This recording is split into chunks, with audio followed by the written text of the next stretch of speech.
You don't struggle to relax because something is wrong with you. You struggle because your body learned, long ago, that relaxing was unsafe.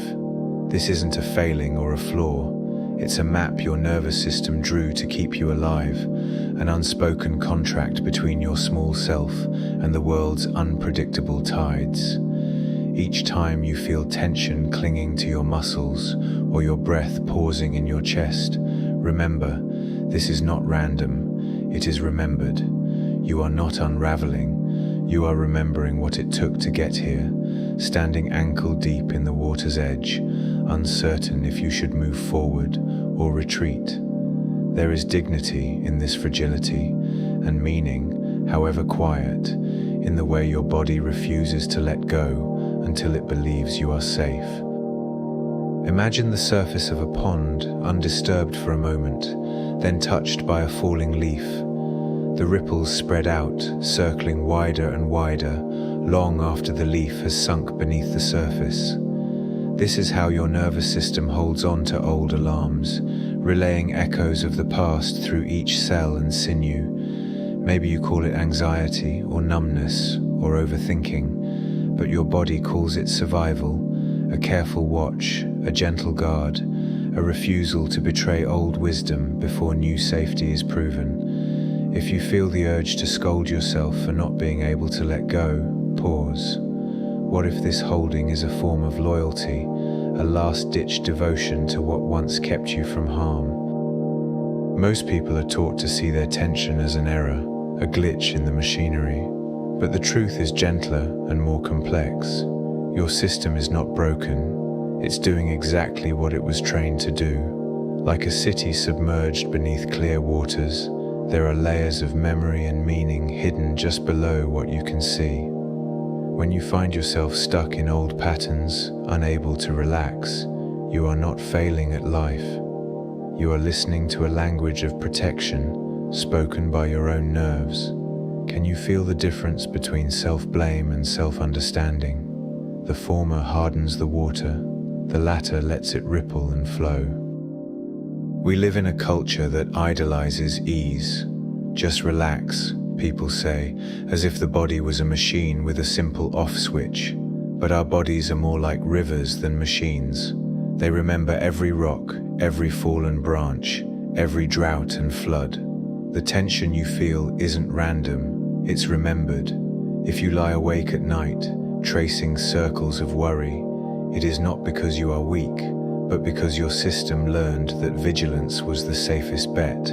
There is a weary courage in this, a kind of love story between your deepest instincts and the world that shaped them. Sometimes, numbness sets in, a dulling of sensation, a quieting of color. This isn't laziness or indifference, it's the price of emotional debt, the cost of numbing out when pain or fear once felt too much to bear. Like a diver holding their breath beneath the surface, your system learned to shut down certain signals to avoid being overwhelmed.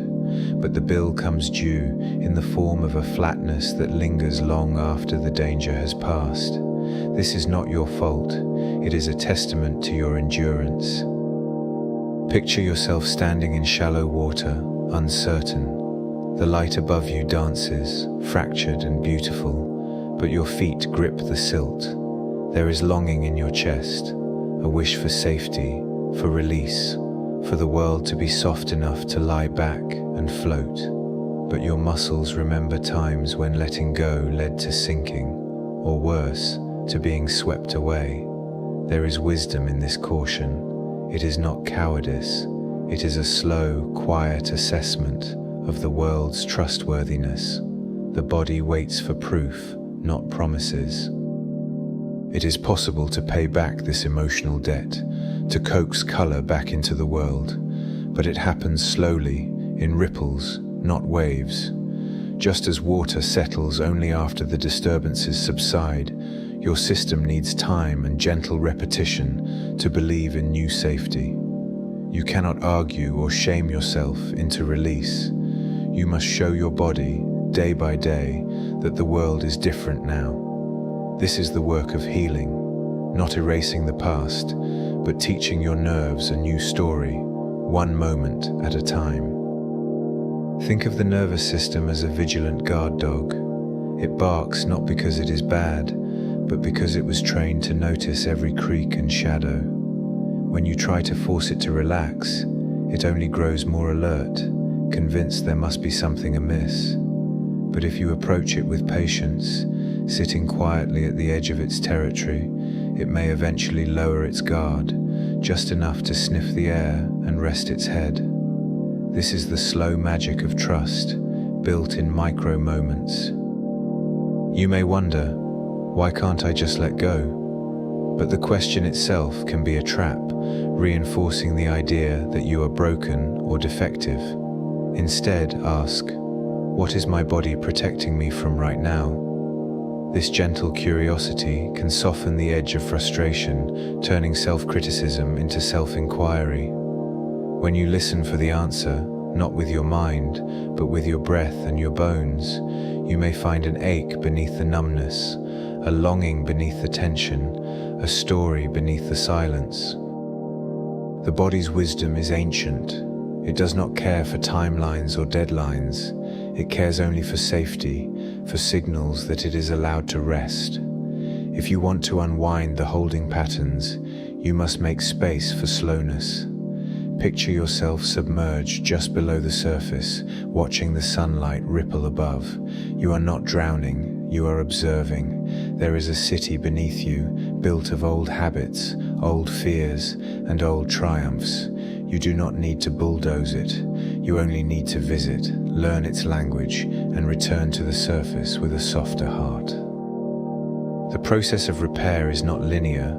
Some days, colors seem sharper, music moves you, laughter feels easy. On others, you slip back into old numbness, as if the world has gone grey. This is not regression. It is the nervous system testing the waters, dipping a toe in, then retreating if the temperature feels wrong. If you feel frustrated by this back and forth, try to imagine yourself as a guest in your own body, respecting the rules of a cautious host. Offer your presence, not your pressure. Unwinding neurotic holding patterns is like peeling away layers of thick, wet clothing after a rainstorm. Each layer must be loosened gently, lest you shock the body with sudden exposure. The urge to just relax is like demanding a seed to sprout overnight. True release comes in cycles, with each round of safety planting a new root. The work is slow, but the harvest is real. Small moments of ease that gather, unseen, until they bloom into trust. The chemistry of healing is ordinary, even mundane. It happens in the way you breathe, the way you stretch, the way you notice the weight of your hands resting in your lap. Somatic healing is not about thinking your way out of tension, but about teaching your body, through sensation, that it is safe to let go. Today, try placing one hand on your chest and the other on your belly. Feel the rise and fall of your breath. Notice where it gets stuck, where it flows. Do not try to change anything, just notice. This simple act is a signal, a ripple across the surface. As you practice these micro-experiments, you may notice resistance. The mind rushes in with judgment, or the body tenses, bracing for disappointment. This too is part of the process. The nervous system is wary of false alarms, wary of hope. It would rather keep you numb than risk another shock. You do not need to fight this. You only need to witness it, like watching a cloud drift across the sky without trying to chase it away. Each time you honor the body's pace, you pay off a bit of emotional debt. The numbness lifts, if only for a heartbeat. The world sharpens, colors tint the edges of your vision. This is a sign that the system is recalibrating, learning to trust the present moment. There is no shortcut, no hack, only repetition, patience, and a growing willingness to stay with what is, rather than fleeing to what was. The world beneath the water is rich with unseen life. If you have ever felt yourself submerged, not struggling but simply observing, know that this is a kind of wisdom, You are learning to witness your depths without being overwhelmed by them. The city beneath the waves is not a prison. It is an archive, holding everything you once needed to survive. When you are ready, you can visit these depths and return with treasures, insights, strengths, and the memory of your own resilience. It can be tempting to compare your healing to others, to wonder why some seem to float so easily while you feel anchored. But every nervous system is unique, sculpted by 1,000 forgotten moments. The only useful comparison is with your own past self, the version of you that knew only vigilance, only bracing, only numbness. If you have softened even a little, that is victory. If you have learned to stay with discomfort for one breath longer, that is progress. Sometimes, what we call overthinking is simply the mind's attempt to outpace the body's caution. You may try to solve your tension with logic, to reason your way into safety, but the body is older than thought. It needs evidence, not arguments.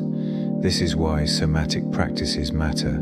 They bypass the mind's chatter and speak to the nervous system in its own language: sensation, rhythm, presence.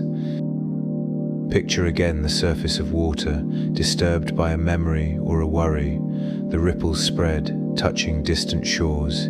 Even when the original event is long past, the echoes remain. This is emotional debt, the way old shocks continue to shape new moments, long after the disturbance has faded. Your job is not to erase the ripples, but to learn how to let them fade naturally, without adding new stones to the pond. At times, you may feel caught between two impulses, the longing to surrender and float, and the fear of what lies beneath. This is the threshold moment, the point just before lying back into the water. It is not always possible to force surrender. Sometimes, you must wait there, ankle deep, until your system believes it is safe to let go. This is not hesitation, it is respect for the body's pace. Do you ever notice how, after a storm, the air seems clearer and colors more vivid?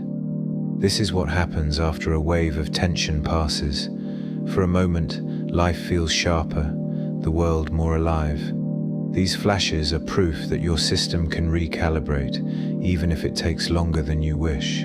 Savor them. They are the dividends of all your slow, patient work. There is a paradox at the heart of healing. The more you chase relaxation, the more it eludes you. It is only when you stop striving, when you allow the body to set the pace, that true release becomes possible. The city beneath the waves is not conquered, it is befriended. Each visit, each act of gentle presence builds a bridge between surface and depth. If numbness returns, do not panic. It is only the system's way of testing the waters once again. Each cycle is an opportunity for kindness, for practice, for another ripple of trust. Over time, these ripples smooth the surface, widening your capacity for safety and ease. Imagine a stone carver working in a hidden chamber beneath the sea. Each day, they chip away at a stubborn block, revealing a little more of the form within. This is how healing unfolds, not in dramatic breakthroughs, but in steady, patient work. One breath at a time, one moment of presence after another. There is no need to rush. The body will not be bullied into trust. When you find yourself bracing, remember, this is a sign of care, not failure.